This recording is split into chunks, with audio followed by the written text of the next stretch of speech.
While today's verdict is welcomed by local Jewish leaders, it's only the beginning. Pittsburgh's Action News 4 reporter Sheldon Ingram joins us now. And Sheldon, relief is only part of the range of emotions people are feeling tonight.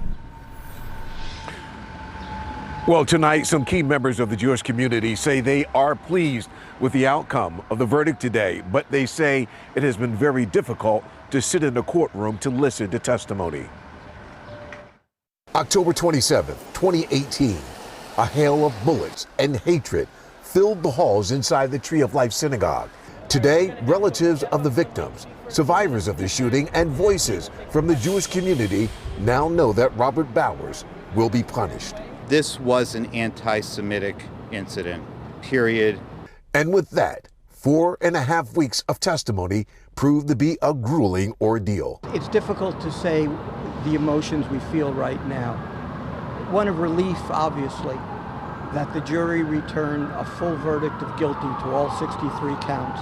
The defense did not argue that he did not do it. The defense presented no defense at all. But what happened on October 27th still rings loudly. This is tough. We are reliving what took place in 2018 once again.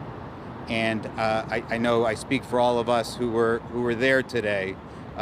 It's very re-traumatizing. Members of the Jewish community are grateful that Bowers will be punished for carrying out a deadly measure of hate. There have been so many emotions and so much intensity throughout the testimony and the closing statements yesterday.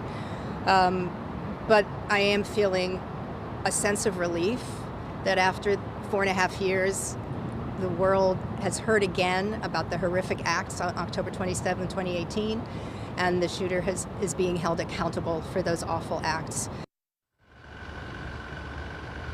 And in the coming days in the courtroom, more intense moments as they expect to hear the victim impact statements from relatives of those killed in a mass shooting. For now, reporting live from Squirrel Hill, Sheldon Ingram, Pittsburgh's Action News 4. Sheldon, thank you. And Pennsylvania Governor Josh Shapiro released this statement, quote, "Today's verdict was a step toward justice in Pittsburgh, but the horror and pain of October 27, 2018 will never go away."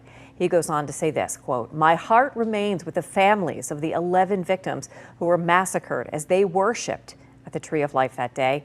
May their memories